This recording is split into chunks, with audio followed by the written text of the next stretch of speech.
Em nome do Pai, e do Filho, e do Espírito Santo. Amém. Naquele tempo, disse Jesus aos seus discípulos: Ficai certos, se o dono da casa soubesse a hora em que o ladrão iria chegar, não deixaria que arrombasse a sua casa. Vós também ficai preparados, porque o Filho do Homem vai chegar na hora em que menos o esperardes. Então Pedro disse: Senhor, tu contas esta parábola para nós ou para todos? E o Senhor respondeu: Quem é o administrador fiel e prudente que o Senhor vai colocar à frente do pessoal de sua casa para dar comida a todos na hora certa? Feliz o empregado que o patrão, ao chegar, encontrar agindo assim. Em verdade eu vos digo, o Senhor lhe confiará a administração de todos os seus bens. Porém, se aquele empregado pensar, meu patrão está demorando, e começar a espancar os criados e as criadas, e a comer, a beber e a embriagar-se, o senhor daquele empregado chegará num dia inesperado e numa hora imprevista. Ele o partirá ao meio e fará participar do destino dos infiéis. Aquele empregado que, conhecendo a vontade do Senhor, nada preparou nem agiu conforme a sua vontade, será chicoteado muitas vezes. Porém, o empregado que não conhecia essa vontade e fez coisas que merecem castigo, será chicoteado poucas vezes. A quem muito foi dado, muito será pedido. A quem muito foi confiado, muito mais será exigido. Palavra da salvação. Glória a vós, Senhor. Meus irmãos e minhas irmãs, hoje é motivo de muita alegria para nós brasileiros, porque nós estamos comemorando a memória de Santo Antônio de Santana Galvão, um brasileiro que foi canonizado. O brasileiro Antônio de Santana Galvão nasceu em 1739, em Guaratinguetá, aqui no estado de São Paulo. Seu pai era Antônio Galvão de França. Ele era capitão-mor da província e terciário franciscano. Sua mãe era Isabel Leite de Barros, filha de fazendeiros de Pindamonhangaba. O casal teve 11 filhos. Que bênção! É importante aqui notar uma coisa, que muitas vezes quando os pais têm muitos filhos, tem sempre um ou outro, muitas vezes acontece, isso não é regra, mas muitas vezes acontece, de algum dos filhos se tornarem religiosos. Eram cristãos caridosos, exemplares, e transmitiram esse legado ao filho. Está vendo? Os pais religiosos transmitem isso para os filhos e os filhos acabam descobrindo a sua vocação. Quando tinha 13 anos, Antônio foi enviado para estudar com os jesuítas, ao lado do irmão José, que já estava no seminário de Belém, na Bahia. Desse modo, na sua alma estava plantada a semente da vocação religiosa. Aos 21 anos, Antônio decidiu ingressar na Ordem Franciscana no Rio de Janeiro. Sua educação no seminário tinha sido tão esmerada que, após um ano, recebeu as ordens sacerdotais, em 1762. Uma deferência especial do Papa, porque ele ainda não tinha completado a idade exigida. Então vejam, o homem era tão dedicado que ele recebeu uma liberação, uma grande liberação para receber as ordens sacras. Em 1768, foi nomeado pregador e confessor do convento das Recolhidas de Santa Teresa, ouvindo e aconselhando a todos. Agora ele começa o processo dele de exercício do ministério sacerdotal, confessor, diretor espiritual.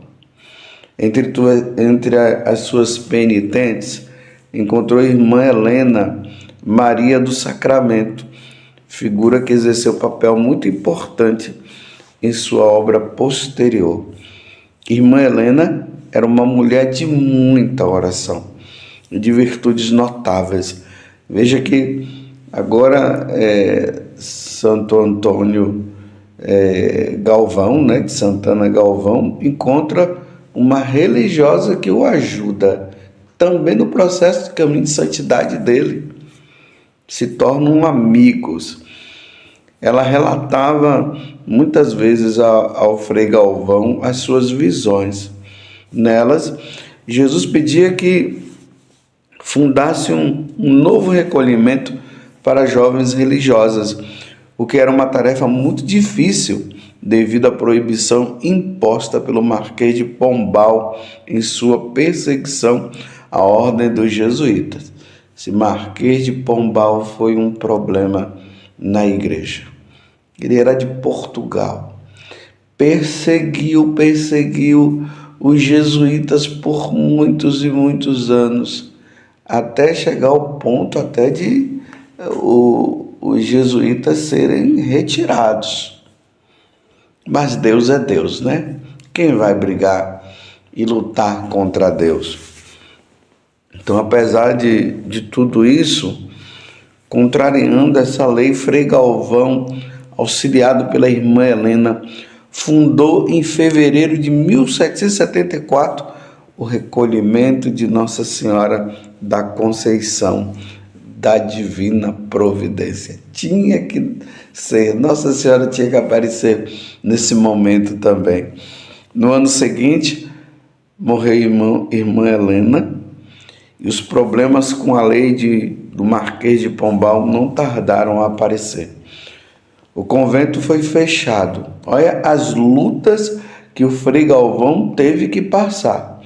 O convento foi fechado, mas Frei Galvão manteve-se firme na decisão, mesmo desafiando a autoridade do Marquês.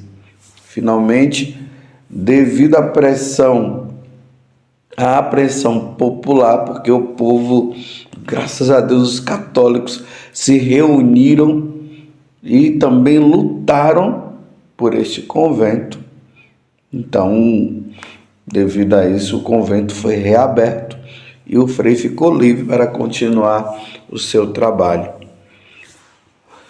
Os seguintes 14 anos foram dedicados à construção e ampliação do convento e também de sua igreja, inaugurada em 1802.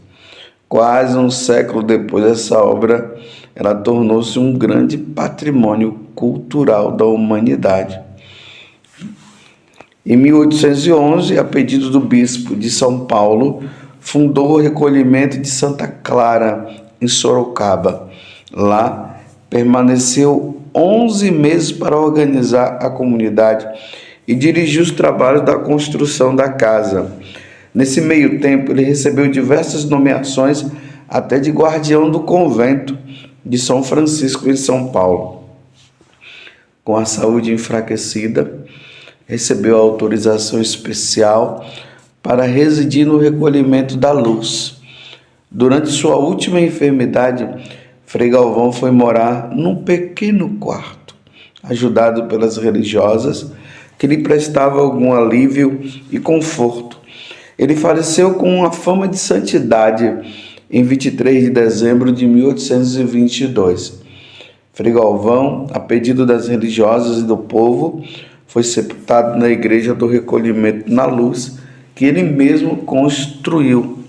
Não, a igreja do recolhimento da luz, que ele mesmo havia construído. Depois, o recolhimento do Frei Galvão tornou-se o conhecido Mosteiro da Luz, local de constantes peregrinações dos fiéis que pedem e agradecem graças por sua intercessão. Frei Galvão foi beatificado pelo Papa João Paulo II em 25 de outubro de 1998 e canonizado em 11 de maio de 2007 pelo Papa Bento XVI em São Paulo, aqui no Brasil. E aqui nós estamos diante de uma grande graça. Um brasileiro que soube viver o que o Evangelho de hoje está dizendo. Estamos no Evangelho de Lucas, capítulo 12, do versículo 39 até o 48. Jesus está dizendo: ficai certos. Se o dono da casa soubesse a hora em que o ladrão iria chegar, não deixaria que arrombasse a sua casa. Vós também ficai preparados, porque o Filho do Homem vai chegar na hora em que menos o esperardes. Você compreende o que é que Jesus está dizendo?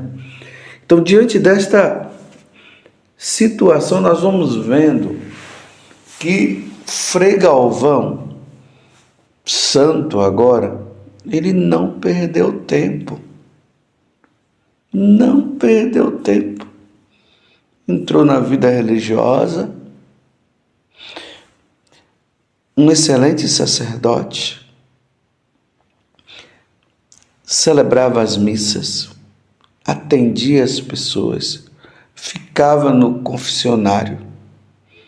E isso graças aos seus pais, que também eram religiosos. Estão vendo? A influência da família se preparou. Quando chegou a hora em que Jesus veio buscá-lo, estava totalmente preparado. Eu pergunto para você que está me ouvindo agora, você está preparado? Essa é uma pergunta, meus irmãos, que nós precisamos fazer constantemente a nós mesmos. Se acontecesse do Senhor nos chamar agora, nós estaríamos preparados? Para onde nós iríamos? Diretamente para o céu? Ou teríamos que passar um tempo no purgatório para depois entrar no céu? Ou iríamos para o inferno? Frei Galvão estava preparado. E muito preparado. Isso não se aplica, meus irmãos, da preparação somente para os religiosos, para os padres, não. É para você também. Você está brincando como aqui na parábola está dizendo? O patrão foi dizendo que iria voltar, então é Jesus que irá voltar e voltará a qualquer momento. E aqui na parábola o pessoal disse assim: meu patrão está demorando. E começou a espancar os criados e as criadas, e a comer, a beber, a embriagar-se. Bem, o Senhor está demorando. Bem, tinha consciência de que o Senhor iria voltar. Mas como estava demorando, ele acabou relaxando na vida espiritual, na vida com Deus. Então, para nós entendermos melhor, é esse sentido. Quando fala aqui que ele começou a espancar os criados e as criadas, e a comer, a beber, a embriagar-se, isso é relaxamento. Ele sabia que o Senhor ia voltar, mas estava levando uma vida mundana, uma vida errada. E é isso que tem acontecido com muitas pessoas, com muitos católicos.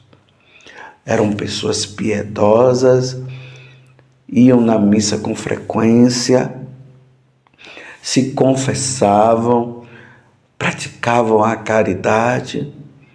Depois, no decorrer do tempo, foi dando margem para o diabo entrar, porque nós não podemos dar margem para o diabo entrar.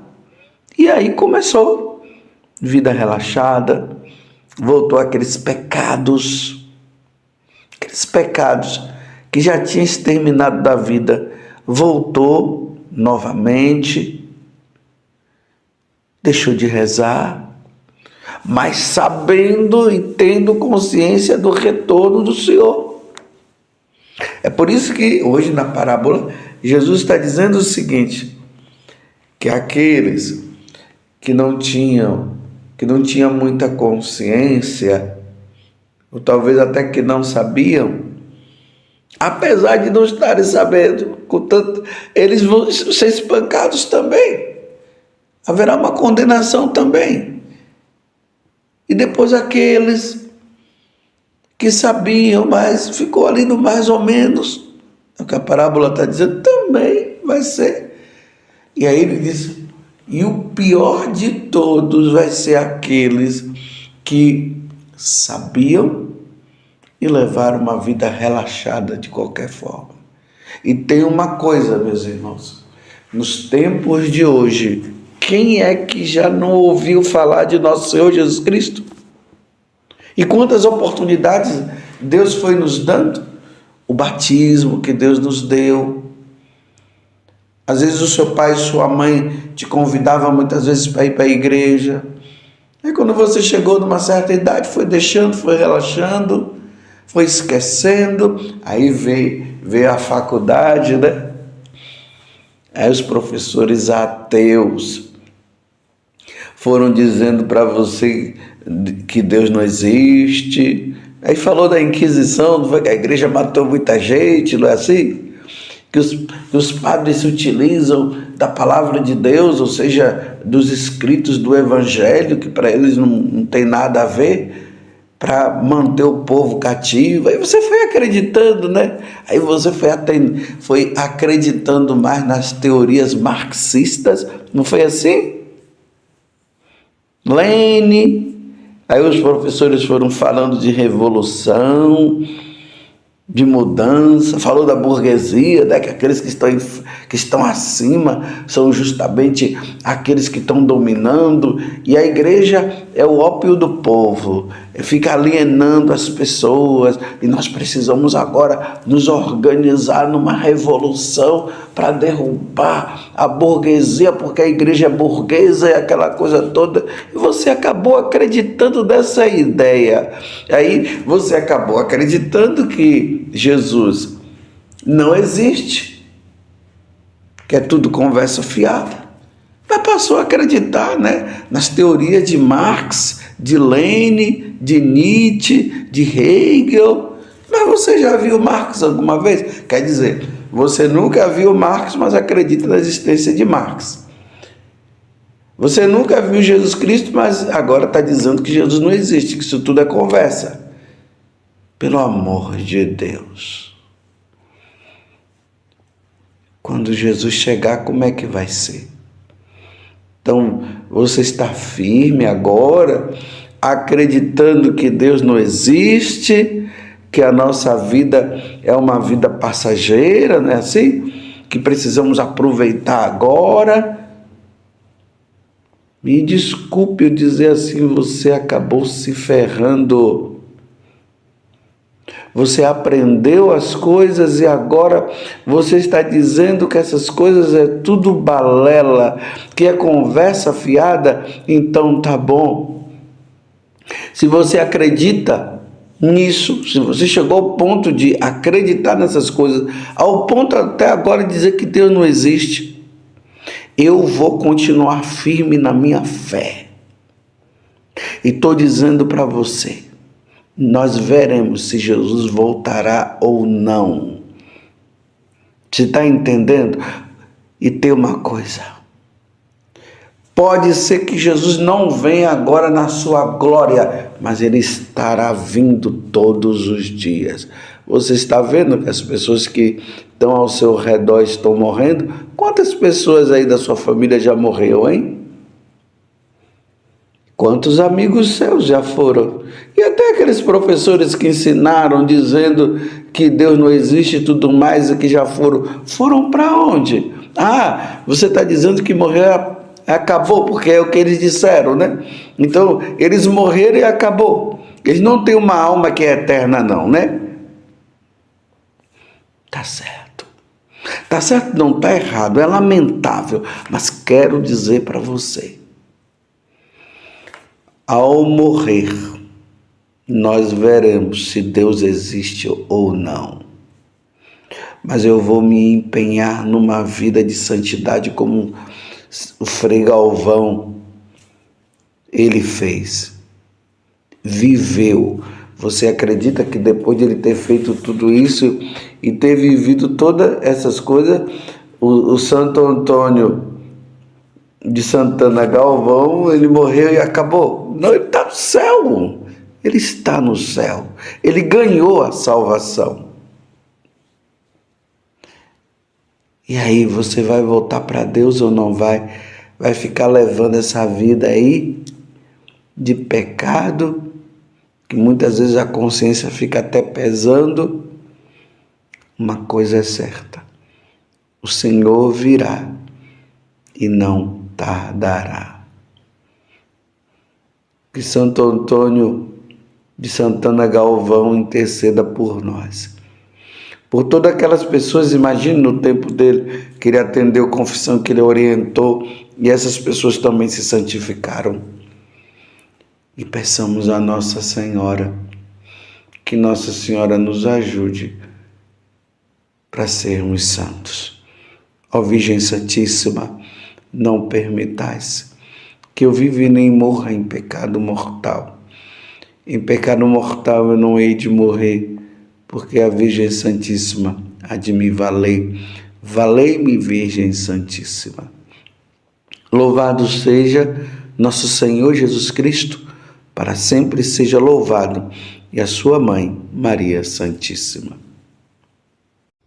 Em nome do Pai, e do Filho, e do Espírito Santo. Amém. Naquele tempo, disse Jesus aos seus discípulos: quando orardes, não useis muitas palavras, como fazem os pagãos. Eles pensam que serão ouvidos por força das muitas palavras.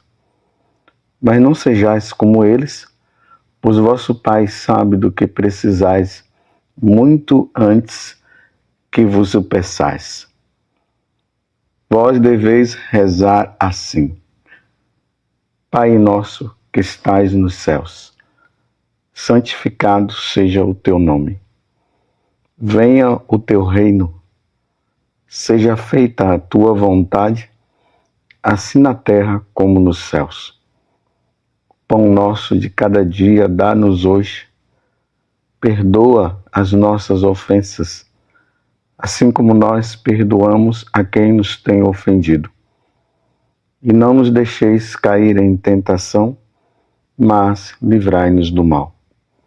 De fato, se vós perdoardes aos homens as faltas que eles cometeram, vosso Pai que está nos céus também vos perdoará. Mas, se vós não perdoardes aos homens, vosso Pai também não perdoará as faltas que vós cometestes. Palavra da salvação. Glória a vós, Senhor. Meus irmãos e minhas irmãs, estamos nesse tempo belíssimo, que é o tempo da Quaresma. É um tempo em que nós devemos parar e refletir o que nós estamos fazendo da nossa vida. O que você está fazendo da tua vida e o que eu estou fazendo da minha vida. Estou brincando com a minha vida? Estou achando que eu vou viver para sempre neste mundo, sabendo que nós estamos de passagem nesse mundo? Será que você está pensando assim, a minha hora não vai chegar? Eu recentemente estive em Cuiabá para um encontro que teve lá no estádio lá de Cuiabá, e eu celebrando a missa para os membros da comunidade. E lá tinha uma intenção de um membro da comunidade que era da irmã. A irmã havia falecido de madrugada. Estava com saúde boa, casada, tinha os filhos, cuidava da mãe, que está com Alzheimer, e de uma hora para outra acabou falecendo. Isso tudo nos faz refletir. Jesus nos chama a qualquer momento, não tem hora, não tem circunstância. O Senhor simplesmente chama. Não tem isso de dizer, eu tenho tal pessoa que eu preciso cuidar, eu ainda tenho alguns trabalhos que eu preciso resolver, é porque eu sou pregador do Evangelho, preciso pregar o Evangelho ainda para muitas pessoas. Não tem isso. Quando o Senhor chama, Ele nos chama. Mas a questão sempre é essa. Não está no Senhor nos chamar, porque Ele irá nos chamar. A questão é como eu vou estar, como eu estarei. Estarei em comunhão com Deus? Estarei numa vida devassa? Estarei numa vida de pecado? Como estarei? É assim, estarei em estado de graça? Ou eu estarei em estado de pecado mortal?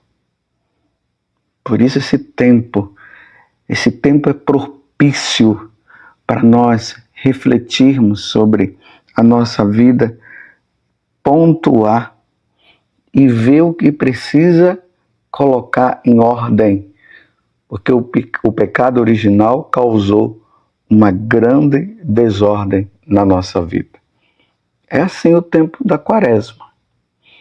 Se Jesus te chamasse hoje, você iria para o céu? Ou iria para a condenação eterna? Se o Senhor me chamasse agora, hein, Padre José Augusto? Qual a sua condição? Então, é preciso parar para pensar. Nós precisamos amar mais a Deus.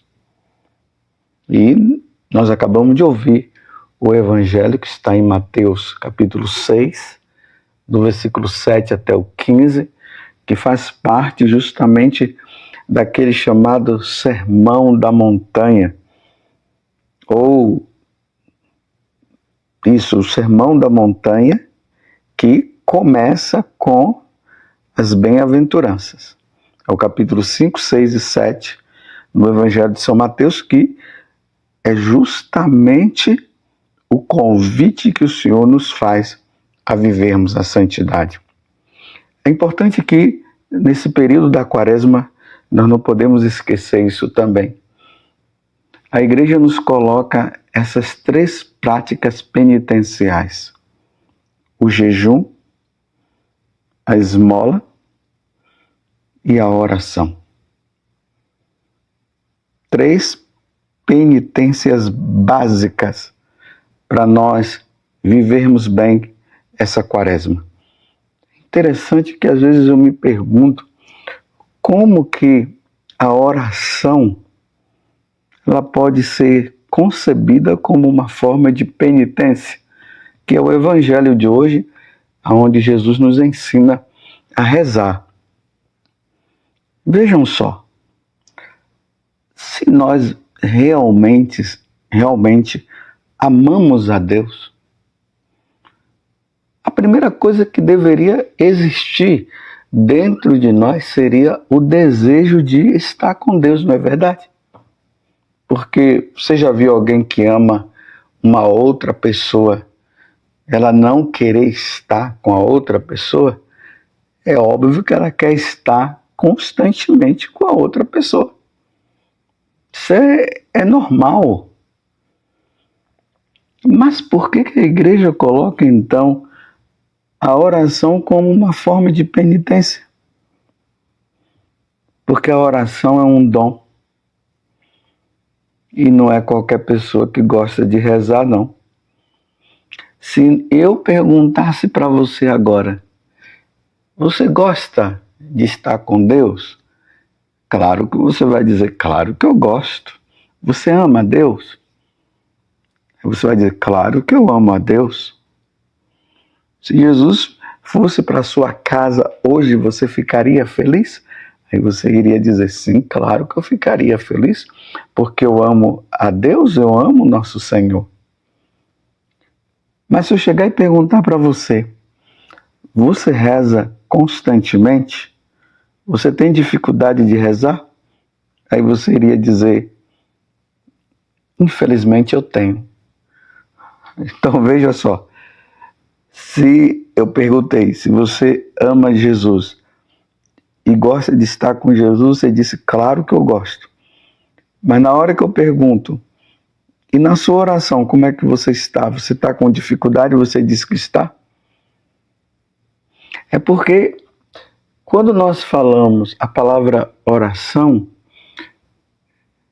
dá a impressão que a oração ela não é vista como um momento de estar com Deus. A oração é como se fosse um conceito qualquer, como oração é a mesma coisa que batata. Entendeu? Mas quando nós conceitualizamos que oração é estar com Deus, é se colocar na presença dele, é estar com aquele que nós amamos, aí muda. E aí nós vamos ver que realmente nós temos dificuldade de rezar. O mundo nos atrai com todas as suas coisas. Se hoje existe uma coisa que atrai mais o ser humano, é o celular. Você anda na rua, você está dentro de um ônibus, dentro de um avião, dentro de um trem, num navio, em qualquer lugar, você vai sempre encontrar alguém com o celular na mão. Até as crianças, eu estava no aeroporto esses dias, uma criança ali pequena, não sei se ela tinha 4 anos de idade, ela dizendo para a mãe, mamãe, conecta na internet. Estava no aeroporto, né? Conecta na internet. Porque ela queria ver os joguinhos dela, os desenhos dela ali. Ela já tem a noção, conecta na internet. Para notar que o celular tomou conta e ele faz parte da vida das pessoas. Faz parte da vida de todos nós. Era assim que Deus deveria fazer parte da nossa vida. Era para todos nós estarmos constantemente conectados. Essa palavra tão comum nos tempos de hoje. Conectados a Deus. Dentro de um trem, dentro de um navio, dentro de um carro, dentro de um avião, na rua. Sempre conectado, mas há uma dificuldade muito grande. Por quê? O tentador sabe que nós precisamos de Deus, aí o tentador coloca situações na nossa vida para nós não rezarmos. O sono, a preguiça, ele coloca outras situações para nós não termos um momento para rezar. É por isso que surge tanta dificuldade. Eu nunca vi ninguém dizer assim, nossa, eu estou com dificuldade de usar meu celular. Eu estou com dificuldade, está surgindo tantas coisas que eu não consigo nem ligar o meu celular. Não, ele está sempre ali na mão, está ligado, está passando o dedo, a pessoa está andando pela rua e está ali com o celular na mão. Coloca no bolso, tira do bolso, dá uma olhada, coloca no bolso, é assim. Tira foto, passa foto, não sei o que, envia mensagem.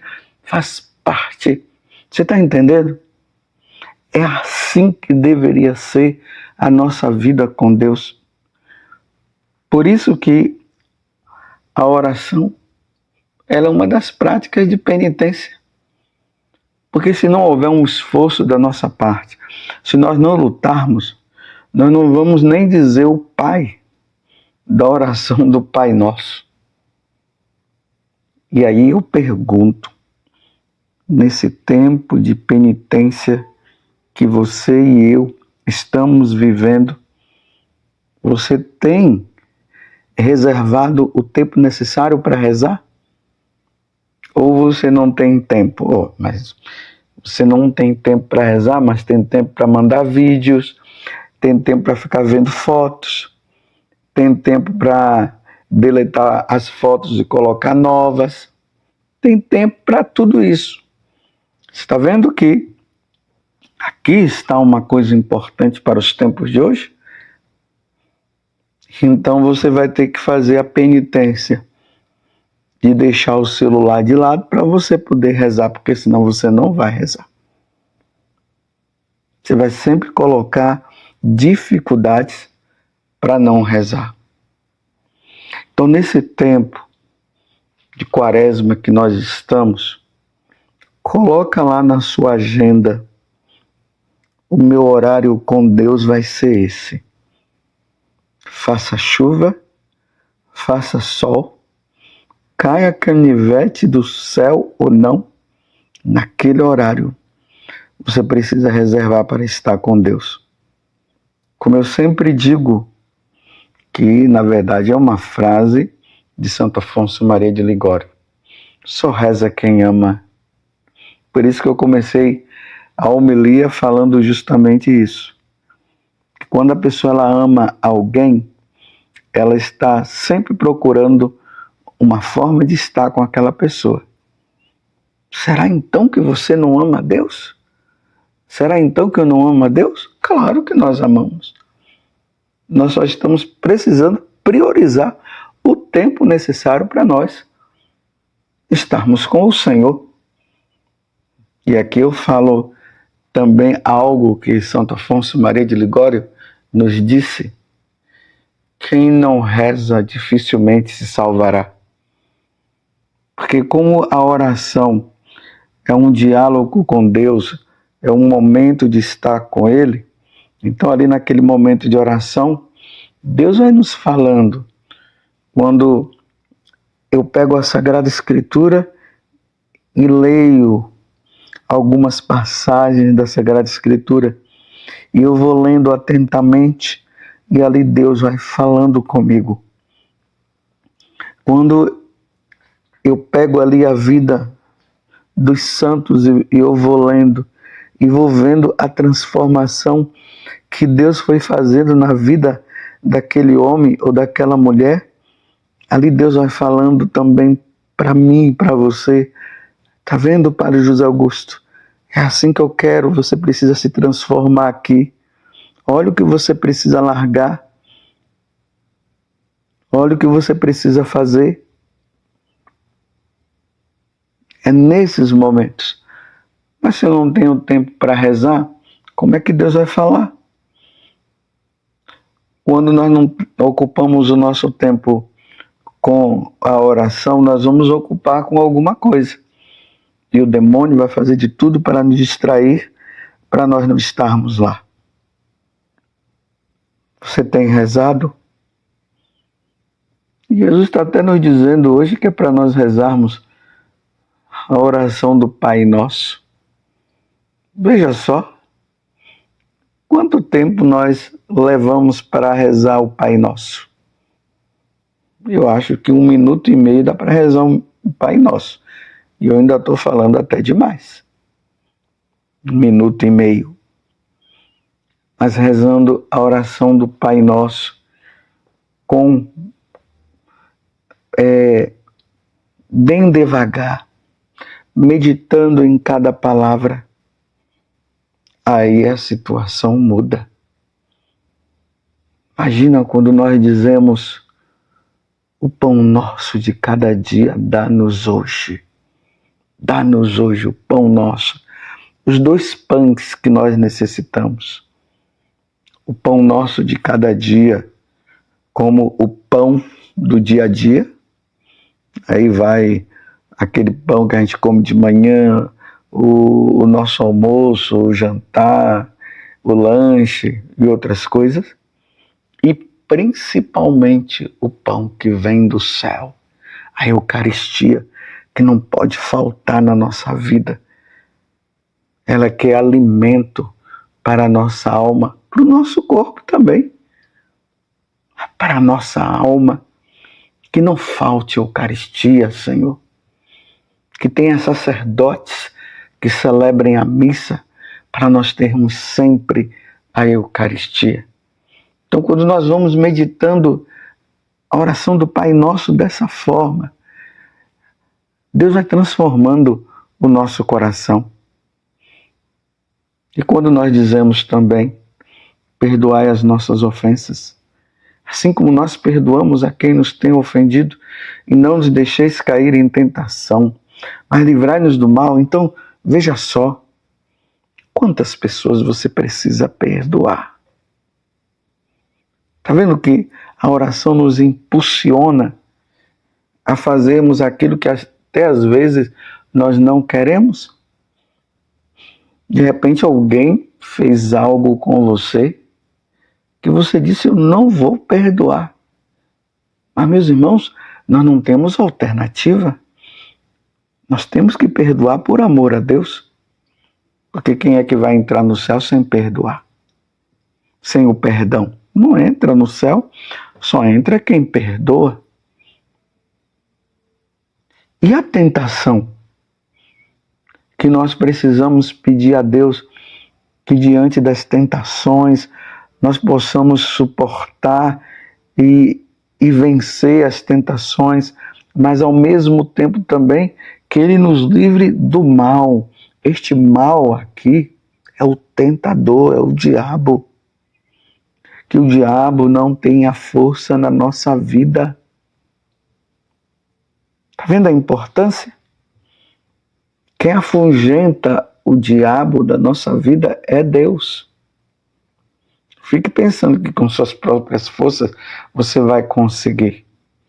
Por isso nós não podemos permitir que o diabo faça parte da nossa vida. Então na oração nós vamos pedindo. Mas aqui vai outra frase de Santo Afonso Maria de Ligório. Se não pedirdes, Deus não fará. É preciso pedir. Então vamos organizar a nossa vida, vamos rezar, vamos fazer as nossas orações, as nossas meditações, vamos ao encontro de Deus. Se você mora perto de uma igreja, reserva um momento para fazer a adoração ao Santíssimo Sacramento. Nesse tempo que nós nos preparamos para a ressurreição do Senhor, para a Páscoa, para a sua morte, meditemos a via sacra, olhemos para o crucificado, reservemos alguns momentos para estar diante ali da cruz. Quem tem aquele quadro da Sagrada Face, contemple a Sagrada Face. Reze o texto. Você que era assim assíduo na oração do texto, é tempo de voltar a rezar o texto. É tempo de voltar para Deus. Que Deus nos conceda essa graça. E é interessante que a primeira leitura hoje, que está em Isaías, capítulo 5, do versículo 10 até o 11, diz assim: assim como a chuva e a neve descem do céu e para lá não voltam mais, mas vêm irrigar e fecundar a terra e fazê-la germinar e dar semente para o plantio e para a alimentação, assim a palavra que sair de minha boca não voltará para mim vazia. Antes, realizará tudo o que for de minha vontade e produzirá os efeitos que pretendi ao enviá-la. Que a sua oração conceda muitos frutos de salvação para a tua vida. Louvado seja nosso Senhor Jesus Cristo, para sempre seja louvado, e a sua mãe, Maria Santíssima. Em nome do Pai, e do Filho, e do Espírito Santo. Amém. Naquele tempo, o anjo Gabriel foi enviado por Deus a uma cidade da Galileia, chamada Nazaré, a uma virgem prometida em casamento a um homem chamado José. Ele era descendente de Davi e o nome da virgem era Maria. O anjo entrou onde ela estava e disse: Alegra-te, cheia de graça, o Senhor está contigo. Maria ficou perturbada com estas palavras e começou a pensar qual seria o significado da saudação. O anjo então disse-lhe: Não tenhas medo, Maria, porque encontraste graça diante de Deus. Eis que conceberás e darás à luz um filho, a quem porás o nome de Jesus. Ele será grande, será chamado Filho do Altíssimo, e o Senhor Deus lhe dará o trono de seu pai, Davi. Ele reinará para sempre sobre os descendentes de Jacó, e o seu reino não terá fim. Maria perguntou ao anjo: Como acontecerá isso, se eu não conheço homem algum? O anjo respondeu: O Espírito virá sobre ti, e o poder do Altíssimo te cobrirá com sua sombra. Por isso, o menino que vai nascer será chamado Santo, Filho de Deus. Também Isabel, tua parenta, concebeu um filho na velhice. Este já é o 6º mês daquela que era considerada estéril, porque para Deus nada é impossível. Maria então disse: Eis aqui a serva do Senhor, faça-se em mim segundo a tua palavra. E o anjo retirou-se. Palavra da salvação. Glória a vós, Senhor. Meus irmãos e minhas irmãs, hoje com muita alegria nós celebramos a memória de Nossa Senhora do Rosário. E vocês veem que a passagem do Evangelho que a igreja coloca é justamente esse momento maravilhoso em que o anjo Gabriel aparece a Nossa Senhora, pedindo para ela, perguntando para ela se ela quer ser a mãe de nosso Senhor Jesus Cristo, o nosso Salvador. Aqui começa tudo, meus irmãos. Aqui começa a história da nossa salvação. Aqui surge, o catolicismo surge a partir daqui, através de nosso Senhor. Através desse momento sublime em que Nossa Senhora, diante do que Deus já havia falado lá no livro do Gênesis, que a mulher, ou melhor, lá no capítulo 3 do livro do Gênesis diz: porém inimizade entre ti e a mulher. O demônio tinha enganado Eva, levado Eva à desobediência, e agora Deus prepara a segunda Eva, Nossa Senhora, uma virgem que daria à luz ao filho, a um menino que se chamaria Jesus, e como nós ouvimos agora no Evangelho, seria o Filho do Altíssimo, Jesus, nosso Senhor. Ele esmagaria a cabeça da serpente. A serpente que é o diabo e que quer nos destruir. Através de Nossa Senhora, a nossa salvação começa a acontecer de forma concreta. E claro, todas as vezes que o diabo ouve a saudação evangélica, esse momento em que o anjo aparece a Nossa Senhora, ele fica com muita raiva, porque ele sabe que ali está decretado a derrota dele. Mas eu acabei de dizer também que nós estamos comemorando a festa de Nossa Senhora do Rosário. Essa festa, ela foi instituída pelo Papa São Pio V, no aniversário da vitória obtida pelos cristãos na Batalha Naval de Lepanto, atribuída ao auxílio da Santa Mãe de Deus. Então, os turcos otomanos estavam querendo invadir a Europa. E eles vinham com tudo, lembrando que eles invadindo a Europa, eles iriam entrar nas igrejas, iriam profanar as igrejas católicas. E o Papa São Pio V, no dia 7 de outubro de 1571, convocou a igreja à oração, enquanto um grupo de católicos dentro dos navios, porque essa batalha foi uma batalha naval, e o número de católicos era menor em relação aos turcos otomanos. E naquele momento, enquanto o pessoal rezava, conta-se na história que Nossa Senhora apareceu e os turcos otomanos foram todos embora.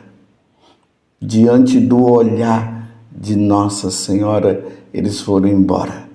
E aí se instituiu essa festa que nós comemoramos no dia de hoje. Mas como surgiu o rosário? Você já parou para perguntar? Essa oração simples, que tem um poder grandioso, que o inferno, quando os cristãos começam a rezar, desde uma pessoa até um grupo grande, o inferno urra de raiva. Porque ali nós vamos contemplando os mistérios da vida de nosso Senhor Jesus Cristo, desde o seu nascimento até a sua ressurreição e até a entrada triunfal de Nossa Senhora no céu. Quando se reza, o demônio urra de raiva, como eu acabei de dizer, e ali sempre acontece a vitória. Mas como surgiu o rosário? Essa oração simples, mas tão poderosa.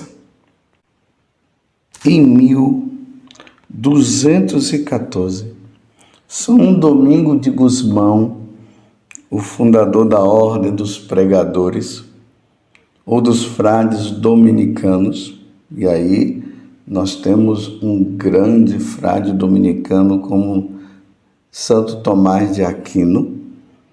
O fundador, São Domingos, estava na cidade de Toulouse, na França. Enquanto orava e fazia penitência pelos pecados dos homens, vejam só o que é que São Domingos estava fazendo.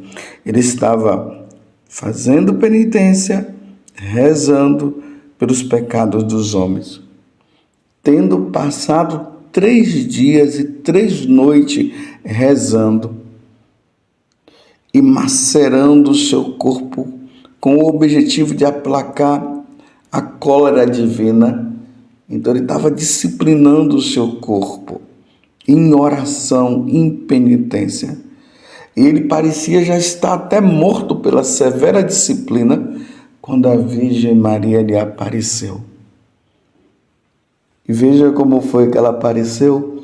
Com sua voz materna, disse-lhe: sabes tu, meu querido Domingos, de que arma se serviu a Santíssima Trindade para reformar o mundo? Olha só, é uma pergunta que ela está fazendo para ele. Ele responde: ó Senhora, vós o sabeis melhor que eu, porque depois de vosso Filho Jesus Cristo, fostes o principal instrumento de nossa salvação. Primeiro, ele já disse, Jesus foi, claro, o grande instrumento de salvação. Mas depois, Nossa Senhora, porque foi ela que contribuiu para que Jesus viesse e nos salvasse. Respondeu então Maria Santíssima: sabei que a peça principal da batalha foi a saudação angélica, que é o fundamento do Novo Testamento. E, portanto, se queres ganhar para Deus esses corações endurecidos, então, reza o meu saltério. O meu saltério é aqui a oração do Rosário, porque na liturgia da igreja, o saltério, que são os salmos, os 150 salmos rezados, nós rezamos na liturgia das horas. Agora Nossa Senhora nos traz um novo saltério, que são as Ave-Marias, o Pai Nosso e o Glória ao Pai rezado. Então, ela começa a dizer para São Domingos que a saudação angélica, o rosário, a oração rezada seria um grande fundamento para se vencer as batalhas contra o mal. Após a aparição mariana, São Domingos entrou na Catedral de Toulouse para reunir e falar aos fiéis, enquanto os sinos começaram a tocar sem qualquer intervenção humana. Os sinos começaram a tocar. Ninguém estava lá tocando, mas o sino estava lá. Quando o santo começou a pregar, uma espantosa tormenta se iniciou e houve um tremor de terra. O sol se velou.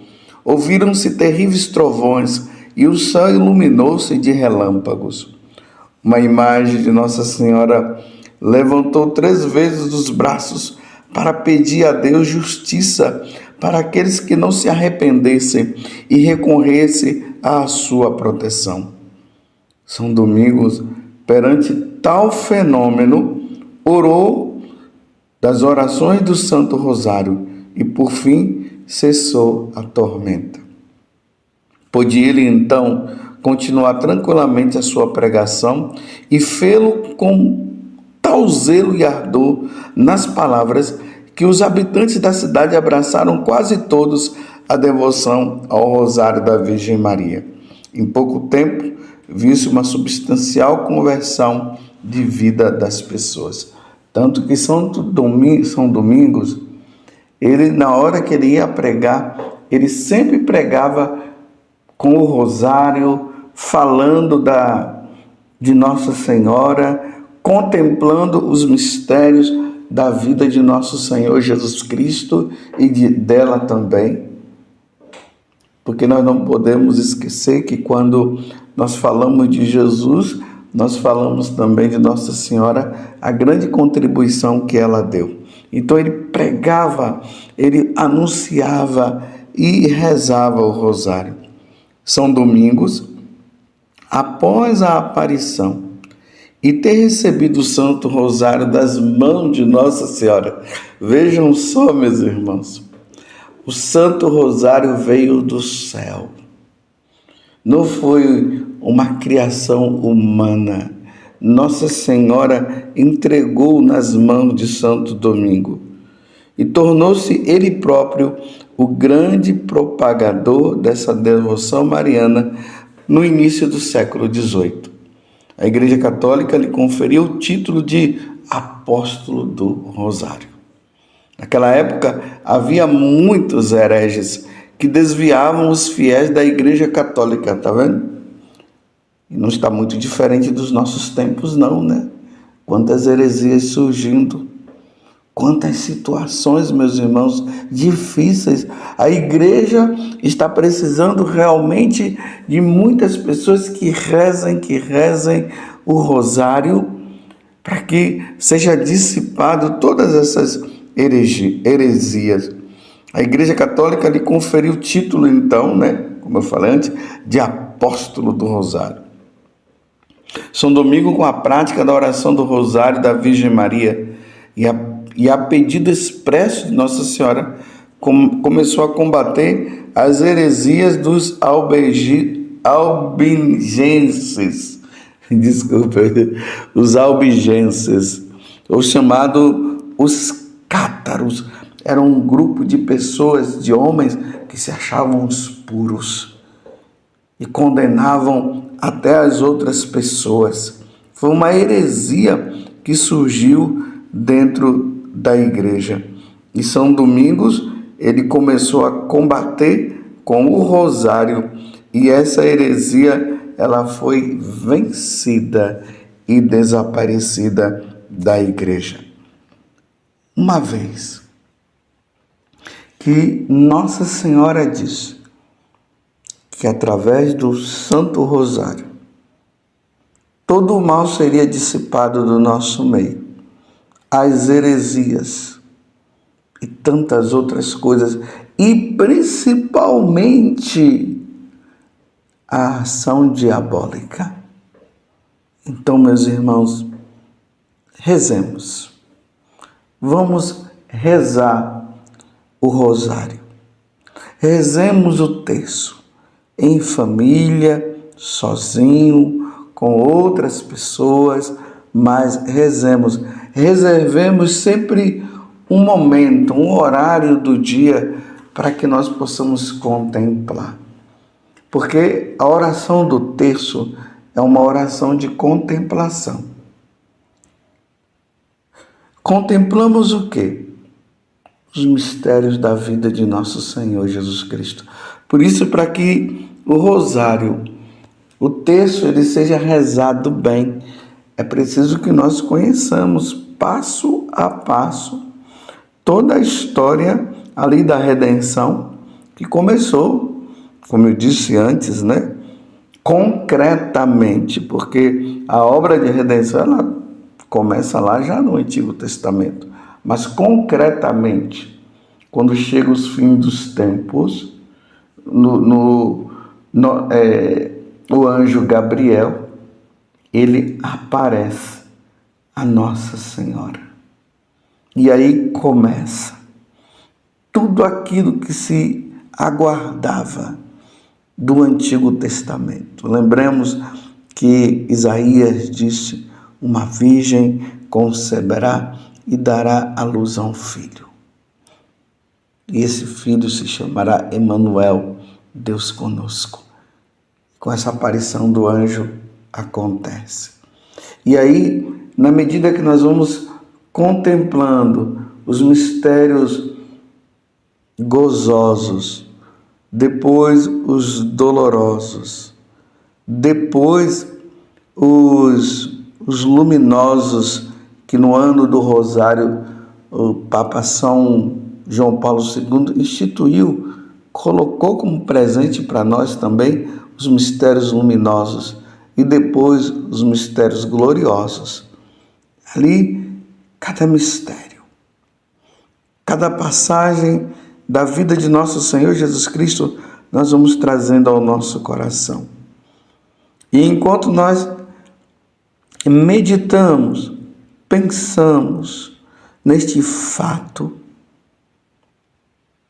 ali nós vamos rezando o Pai Nosso, que é a oração que Jesus nos ensinou. Depois nós vamos rezando a Ave Maria, que é essa saudação angélica, quando o anjo apareceu. E nós proclamamos ela também como Santa Mãe de Deus. E vamos pedindo para ela que rogue por nós, para que no momento da nossa morte nós estejamos ali preparados mesmo para entrar no céu. E por fim nós glorificamos a Santíssima Trindade, dizendo glória ao Pai, ao Filho e ao Espírito Santo, como era no princípio, agora e sempre, por todos os séculos dos séculos. Amém. Cada mistério, Pai Nosso, 10 Ave Marias.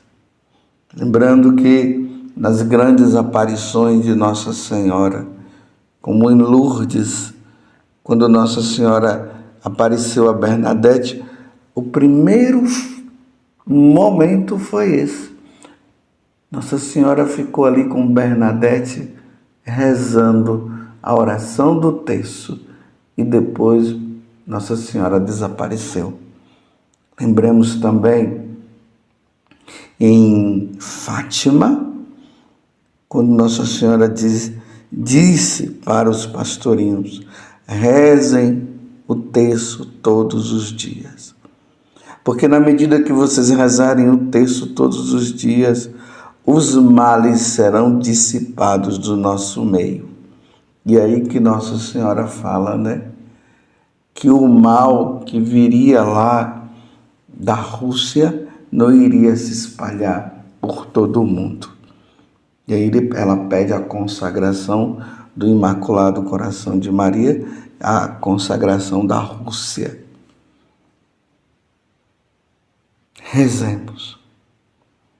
Vamos rezar. Os tempos são maus. Vivemos tempos difíceis. E sem a oração, nós jamais conseguiremos. Rezemos pelo Papa, rezemos pelos bispos, rezemos pelos sacerdotes, pelos diáconos, por toda essa hierarquia da igreja.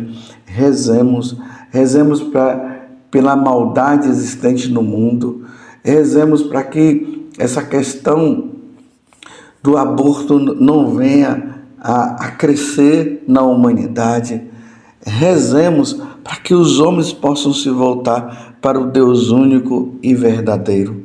Rezemos, meus irmãos. Ó Virgem Santíssima, não permitais que eu viva e nem morra em pecado mortal. Em pecado mortal eu não hei de morrer, porque a Virgem Santíssima há de me valer. Valei-me, Virgem Santíssima. Ó meu Jesus, livrai-nos do fogo do inferno. Levai as almas todas para os céus, principalmente aquelas que mais precisarem. Louvado seja nosso Senhor Jesus Cristo, para sempre seja louvado a sua Mãe, Maria Santíssima. Em nome do Pai, e do Filho, e do Espírito Santo. Amém. Naquele tempo, disse Jesus aos seus discípulos: quando orardes, não useis muitas palavras, como fazem os pagãos. Eles pensam que serão ouvidos por força das muitas palavras. Não sejais como eles, pois vosso Pai sabe do que precisais, muito antes de vós o peçais. Vós deveis rezar assim: Pai nosso que estais nos céus, santificado seja o teu nome. Venha o teu reino. Seja feita a tua vontade, assim na terra como nos céus. O pão nosso de cada dia dai-nos hoje. Perdoa as nossas ofensas, assim como nós perdoamos a quem nos tem ofendido. E não nos deixeis cair em tentação, mas livra-nos do mal. De fato, se vós perdoardes aos homens as faltas que eles cometeram, vosso Pai que está nos céus também vos perdoará. Mas, se vós não perdoardes aos homens, vosso Pai também não perdoará as faltas que vós cometestes. Palavra da salvação. Glória a vós, Senhor. Meus irmãos e minhas irmãs, ainda estamos dentro deste contexto do grande sermão da montanha. E agora Jesus ele entra na questão da nossa vida de oração. Nós não devemos rezar como os pagãos rezam. Os pagãos pensam que eles vão receber os benefícios dos seus deuses, e é importante notar aqui que os pagãos, eles não têm um único Deus, eles têm vários deuses. Para cada Deus, eles dirigem o seu pedido. Ali tem o Deus da fertilidade. Então eles vão pedir a esse Deus da fertilidade que dê para eles a graça de gerar, de ter filhos. Quando é questão financeira, eles vão ao Deus que está relacionado à questão do dinheiro. Quando é para a questão do plantio, eles vão se dirigir ao Deus que cuida das questões das plantações. E é aí que eles vão multiplicando as suas orações diante dos vários deuses que eles têm. Nós cremos em um único Deus. Em 3 pessoas, sim, o Pai, o Filho e o Espírito Santo, mas um único Deus. E aqui Jesus está dizendo uma coisa importante. Esse Deus que nós adoramos, ele é o nosso Pai. Nós somos filhos dele. E ele criou todas as coisas. Os deuses dos pagãos já é diferente. Já não é o Deus que cria. Os pagãos, eles se dirigem às criaturas.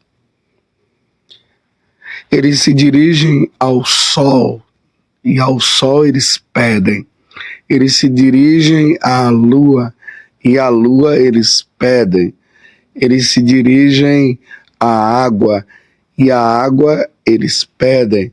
Eles se dirigem à terra, e aí eles vão pedir à terra.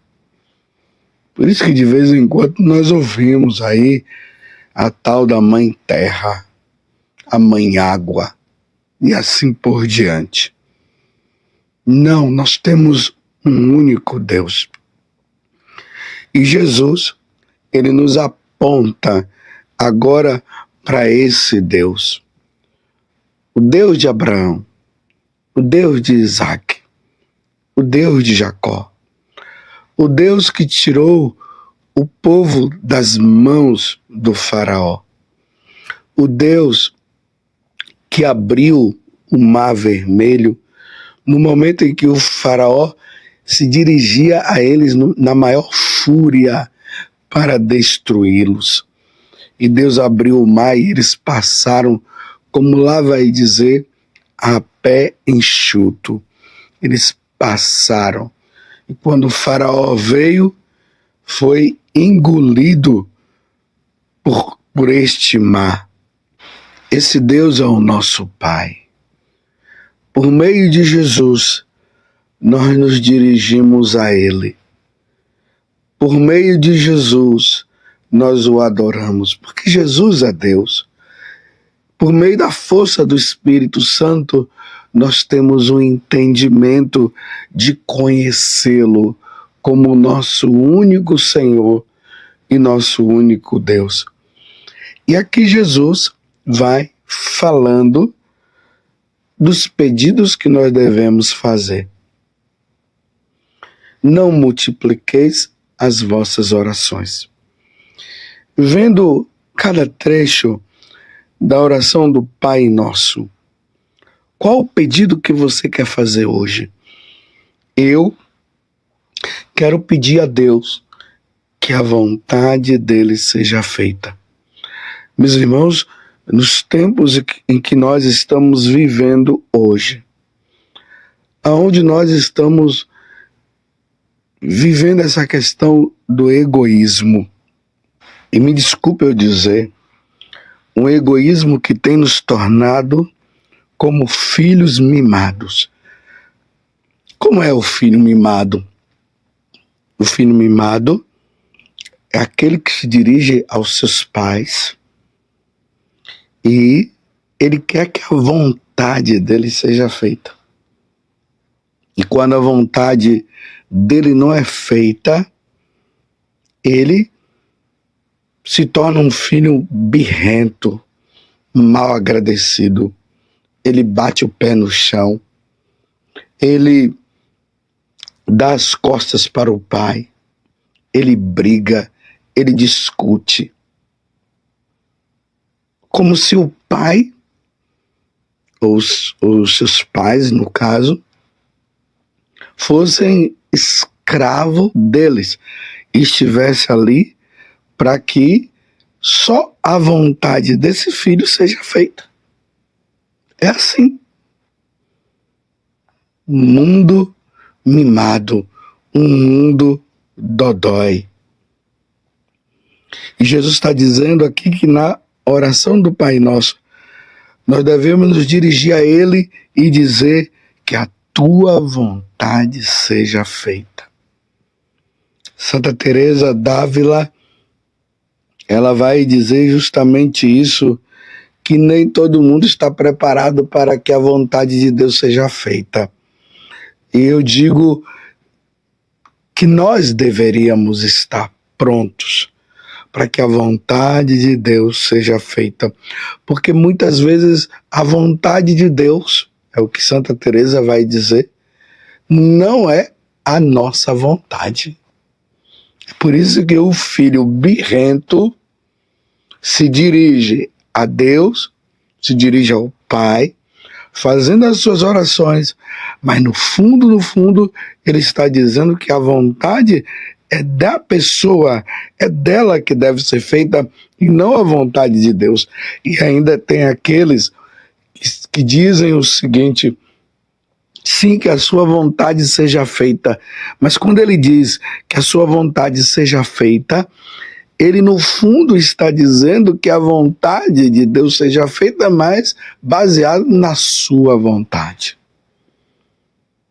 E aí começa o grande problema. Muitas pessoas abandonando a igreja, muitas pessoas deixando de rezar, muitas pessoas dando as costas para Deus, porque a vontade dela não foi feita. Lembremos que Jesus, quando ele estava lá no Monte das Oliveiras, e ele estava ali rezando, Jesus se dirige ao Pai e ali começa a suar sangue. São Lucas é que traz esse detalhe, porque ele era médico, ele traz o detalhe, ele suou sangue. Ele entrou num apavoramento, se podemos dizer assim, tão grande, que ele começou a suar sangue. E aí ele reza, dizendo: Pai, afasta de mim este cálice. Afasta de mim este cálice. Qual cálice? Aquele cálice que ele ia ter que beber.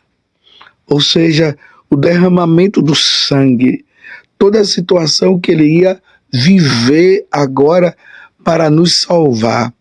Judas já estava vindo com as tropas para pegar Jesus e levar Jesus para passar por aquele julgamento injusto e depois de passar por aquele julgamento injusto, ele ser morto.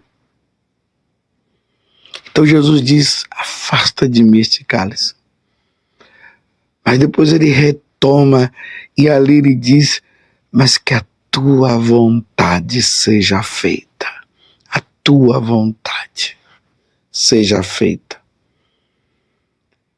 Também no Evangelho de São Lucas vai dizer que um anjo veio e consolou. É interessante que existem alguns quadros que mostram Jesus ali no Monte das Oliveiras, suando, e ele com a cabeça encostada num anjo, o anjo consolando, o anjo dando força para Jesus, para que a vontade de Deus fosse feita e não a vontade dele. Precisamos, meus irmãos, caminhar em Deus. A nossa vida com Deus, ela precisa chegar ao ponto de que quando a vontade de Deus esteja acontecendo, nós não nos deixemos levar pela situação. Precisamos permitir que a vontade de Deus seja feita. Às vezes, naquela pessoa, naquele parente seu que está ali doente, a vontade de Deus seja que aquela pessoa passe por aquele sofrimento todo e morra. E não é o que nós queremos.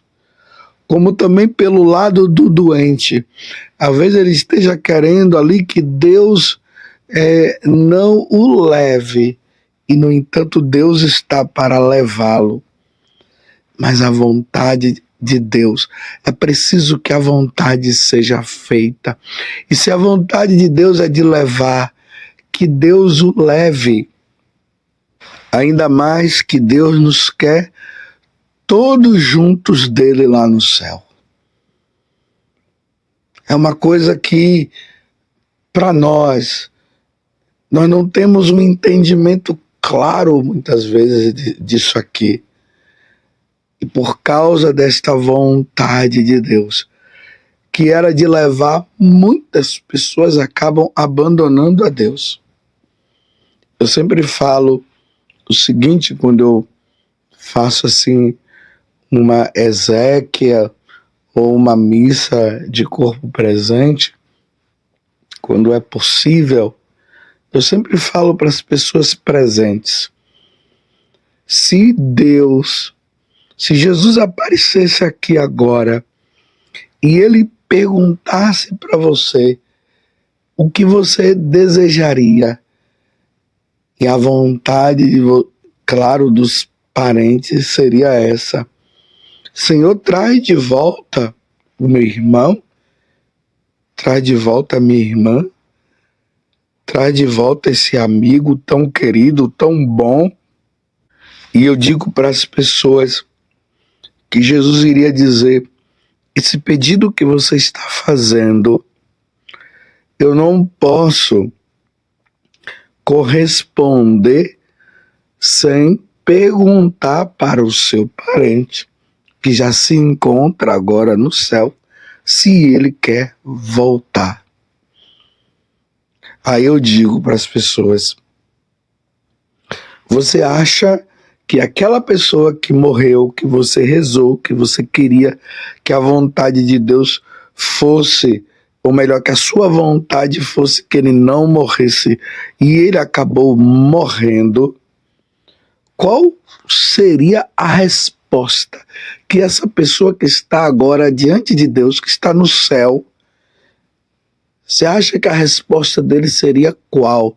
Você acha que ele iria dizer para Jesus: sim, Jesus, eu quero voltar para a terra, eu quero viver com os meus irmãos, eu quero viver com os meus parentes, eu quero viver com meu esposo, eu quero viver com a minha esposa, eu quero viver com os meus netos, eu quero voltar e viver. Você acha que ele iria dizer isso? É claro que não. É claro que ele iria dizer: Senhor, o que eu quero é que todos venham para cá, porque aqui é bom demais. Mas como nós não vemos a situação, nós não vemos aquele parente nosso lá na eternidade, numa vida feliz com Deus, nós ficamos no egoísmo, querendo que a nossa vontade seja feita e que a nossa vontade seja que aquele parente volte. Claro que ele não vai voltar. Ou nós brigamos com Deus porque alguém foi lá e num discernimento que não foi feito, disse que naquela oração que a pessoa fez, Deus disse que a pessoa não iria morrer e a pessoa acabou morrendo. E quantas pessoas hoje, repito, que abandonaram a Deus porque queria que a vontade de Deus fosse feita, a vontade dela fosse feita e não a vontade de Deus. Aqui estou dando um exemplo.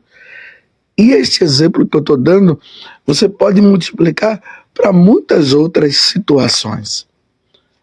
Meus irmãos, nós não conseguimos entender, diante dos diversos fatos que nós vamos vivendo no dia a dia, o porquê disso e o porquê daquilo.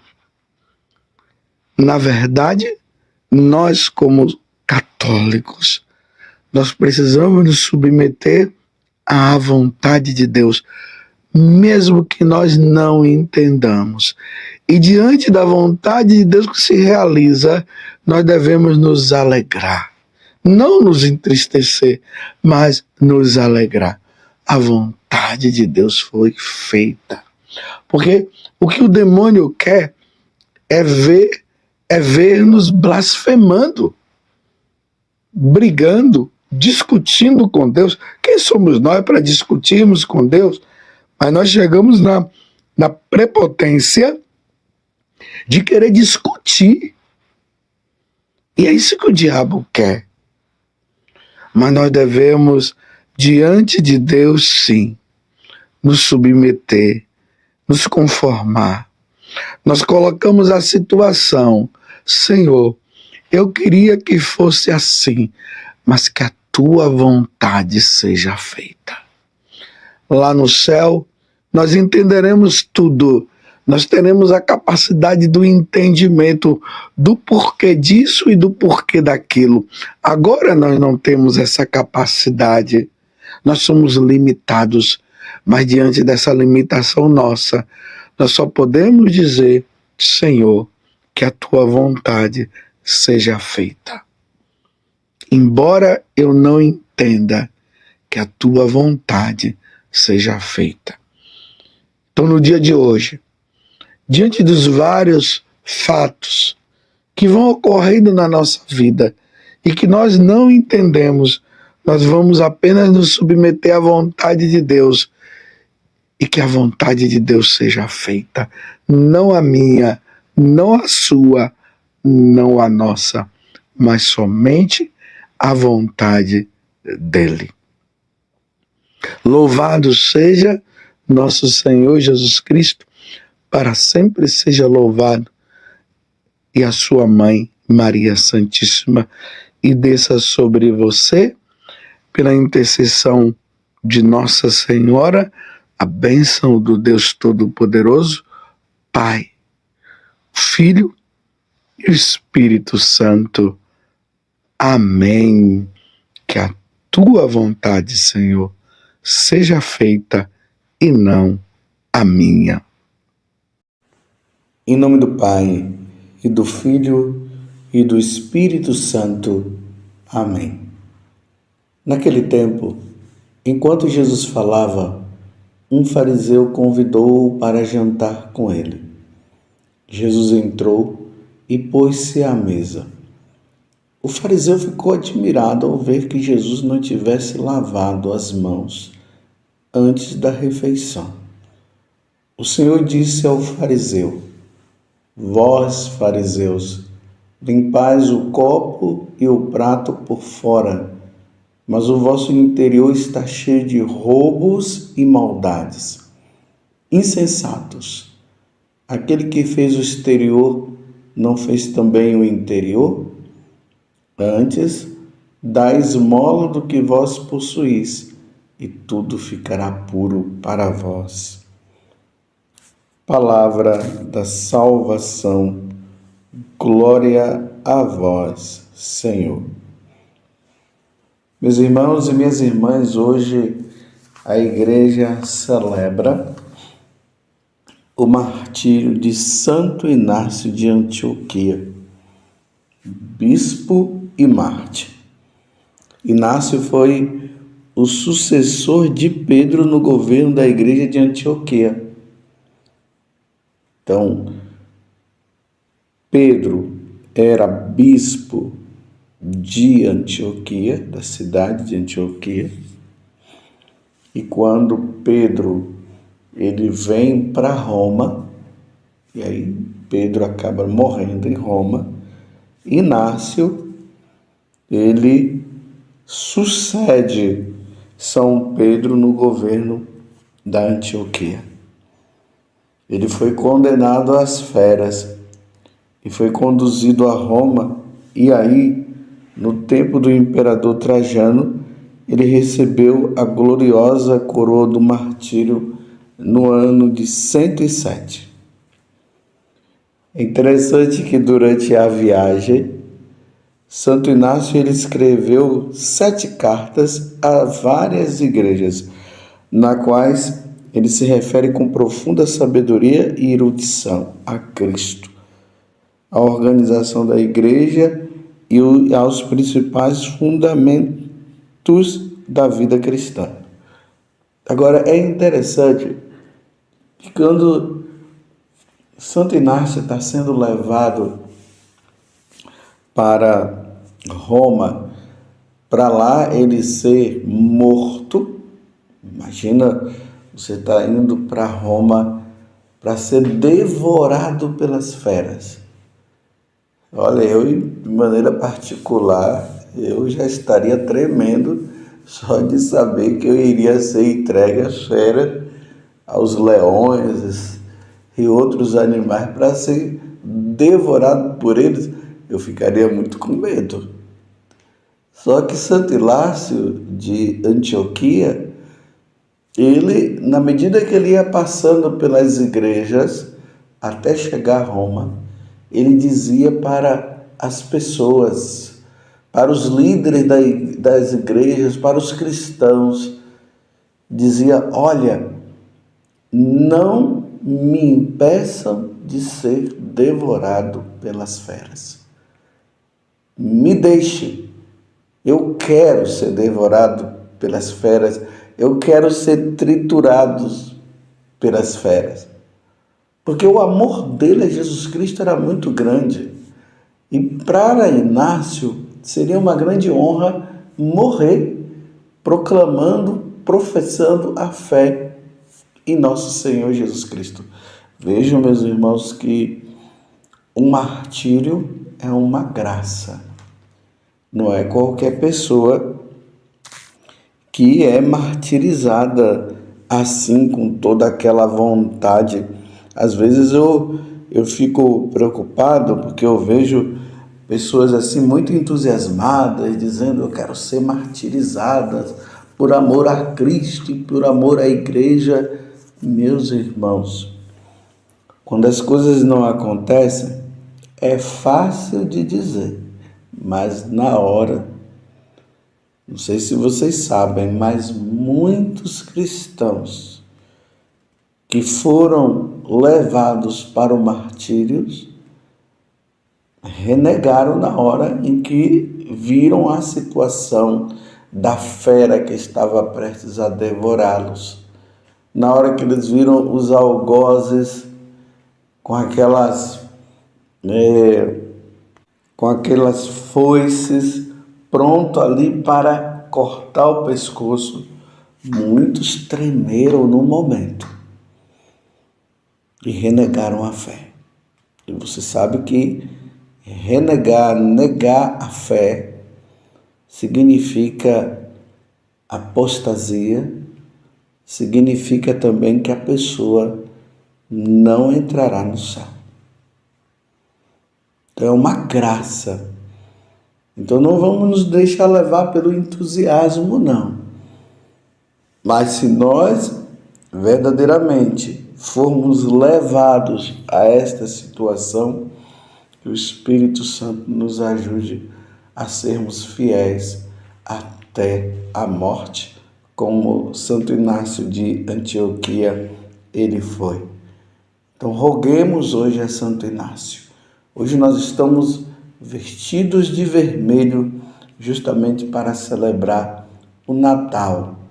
É interessante que quando nós celebramos a morte de um mártir, nós estamos celebrando o nascimento dele. Eles morrem para esta vida e nascem para a vida eterna, porque eles morrem com o batismo de sangue. E o batismo de sangue leva aquela pessoa direto para o céu. No caso, Santo Inácio contempla a face de Deus. E já que ele contempla a face de Deus, diante desses tempos difíceis que nós estamos, que nós, através da intercessão dele, nós sejamos fiéis. Que Santo Inácio rogue por mim, rogue por você e rogue por toda a Igreja Católica. Agora o Evangelho de hoje. Estamos no capítulo 11, do versículo 37 até o versículo 41. E vocês viram um fariseu. Lembremos que os fariseus eles não tinham boas intenções para com Jesus.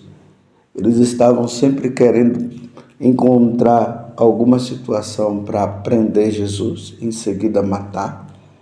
Então não vamos assim acreditar tanto que esse fariseu que convidou Jesus para ir jantar na casa dele estava com boas intenções. Vocês observam até que ele já começou a questionar. Ele ficou admirado. É importante notar aqui também que a expressão de admiração dele, de forma negativa, por Jesus não ter lavado as mãos antes da refeição, não foi algo que ele expressou, ele pensou, mas como Jesus é Deus, e só Deus pode entrar nos nossos pensamentos. Isso aqui é claro, né? Às vezes as pessoas ficam achando que os demônios têm a capacidade de entrar nos nossos pensamentos. Não, os demônios não têm capacidade nenhuma de entrar nos nossos pensamentos.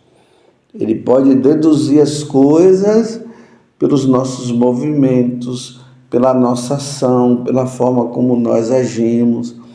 Mas dizer que os demônios, eles sabem o que nós estamos pensando, não. Só Deus tem a capacidade de penetrar os nossos pensamentos. Eu abri um parêntese para falar dessa curiosidade, porque tem muita gente achando que o demônio entra nos nossos pensamentos. Ele não entra. Então, dando continuidade, na hora que eles pensam, aí Jesus diz: vós, fariseus, limpais o copo e o prato por fora, mas o vosso interior está cheio de roubos e maldades.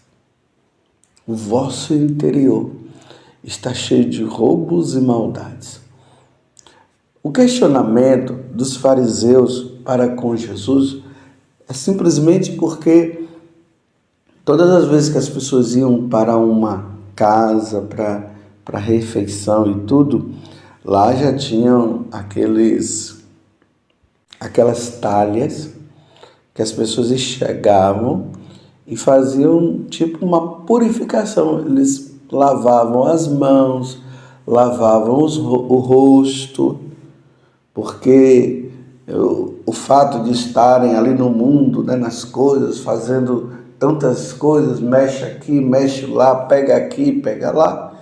Então, na cabeça deles, eles criaram essa mentalidade também de que as pessoas estariam contaminadas de alguma coisa. Então, era preciso, antes das refeições, fazer toda essa higiene. Não é a higiene como nós imaginamos, né? Que nós também lavamos as mãos antes das refeições, pelo menos é o que nós deveríamos fazer. Mas para nós é uma questão de higiene, para eles não, era uma questão religiosa. Então, por ser uma questão religiosa, eles questionaram Jesus. Aí Jesus diz: vocês estão preocupados com essa parte exterior. Essa preocupação de vocês. Mas eu quero dizer para vocês que a questão não está no exterior, a questão está no interior, no seu interior. É aqui que é necessário acontecer essa limpeza. Vocês estão entendendo dessa parada? Justamente para que você pudesse pensar nisso. A questão não está no exterior. A questão está dentro de nós. As maldades, os roubos, o adultério, a insensatez, as mentiras. Essa é a questão. Essa limpeza que nós devemos fazer. E essas coisas que estão no interior, que podem nos condenar ao inferno, nós devemos limpar. E essa limpeza ela acontece no confessionário. É lá no confessionário, ajoelhado aos pés daquele ministro de Deus que é Jesus Cristo. E isso nós cremos que através dos sacramentos é Jesus quem age. Então, é ali aos pés do sacerdote que nós fazemos esta limpeza interior. Quanto tempo faz que você está sujo interiormente, mas externamente parece que você está ótimo, né? Tem gente que consegue justamente enganar os outros. Externamente parece que está ótimo, mas internamente está cheio de pecado. E quanto tempo faz que você não busca o confessionário? Mais uma vez, meus irmãos, eu quero dizer uma coisa: nós não somos evangélicos. As pessoas ficam achando que basta entrar no quarto, pedir perdão a Deus e está tudo certo. Tem outros também que, por ignorância, dizem: os pecados já são perdoados na missa. Não, o pecado mortal não é perdoado na Santa Missa. Isso precisa ficar bem claro. Se todos os pecados fossem perdoados na Santa Missa, não haveria necessidade de ter o sacramento da penitência. E aí se acumula o número de sacrilégios, porque uma vez que se está em pecado mortal, não é na missa que se perdoa o pecado mortal, é no confessionário. E as pessoas estão dizendo assim: não, mas eu fiz um ato de contrição. Será que se o ato de contrição perfeito foi suficiente mesmo? Será? É verdade? Você tem certeza? Aí tem outros que dizem: depois eu me confesso.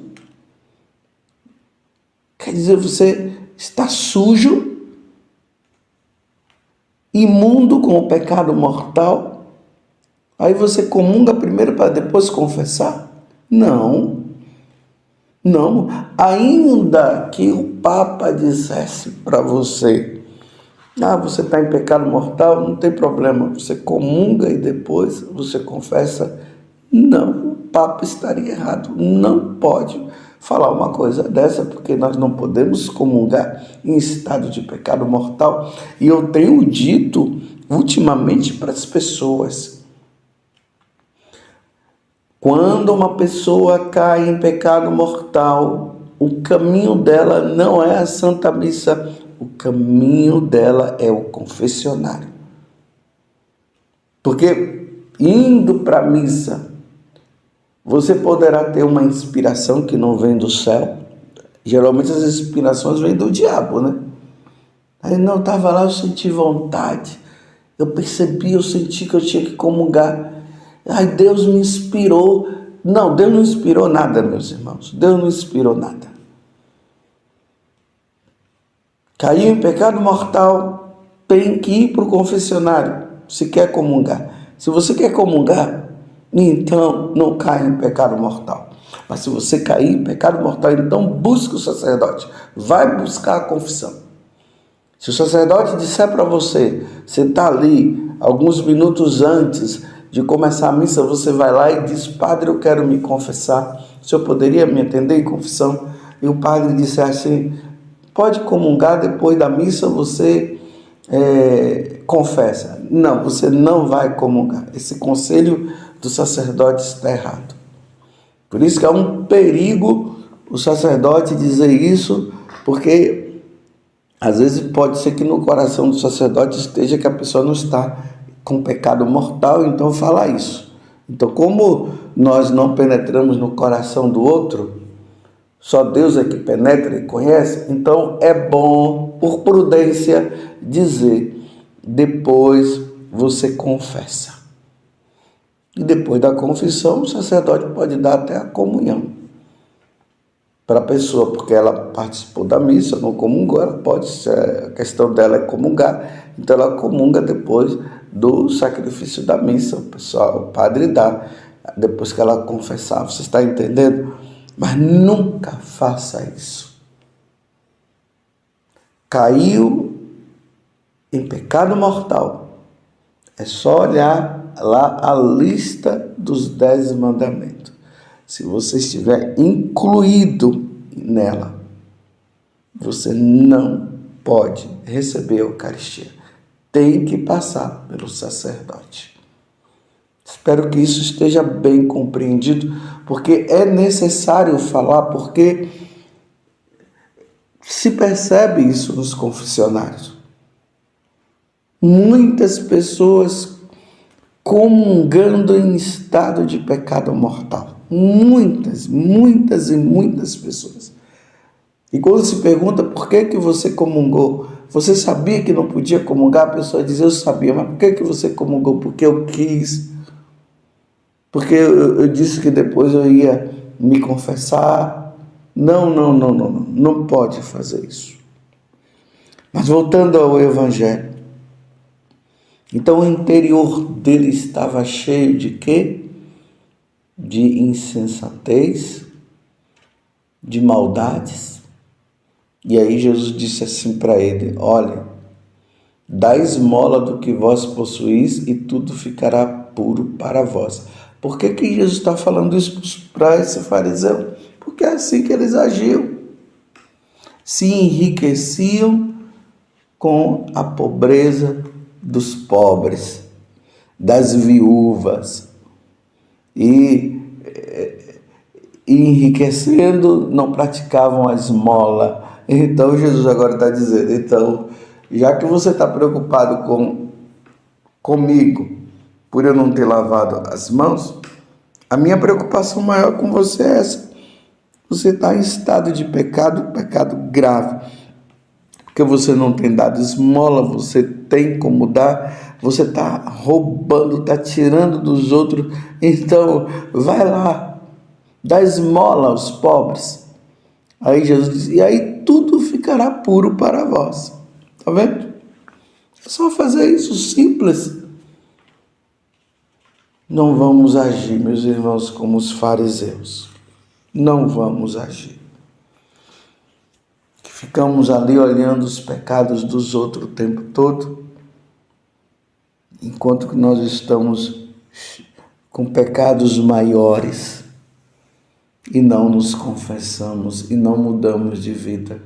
Com isso eu não estou dizendo que nós não podemos corrigir e ajudar o irmão que está no pecado, porque Jesus disse, né, aquele que se seu irmão pecar, vai lá ajudá-lo. Nós devemos ajudar, mas não podemos entrar na hipocrisia. Ajudamos, vamos lá em busca, vemos o pecado, a situação de pecado, porque realmente aquela pessoa estaria pecando, e vamos lá, ajudamos, mas não refletimos e não olhamos para nós e percebemos que estamos também na mesma situação. Então, ajudando o outro e nos ajudando também. Louvado seja nosso Senhor Jesus Cristo, para sempre seja louvado, e a sua mãe, Maria Santíssima.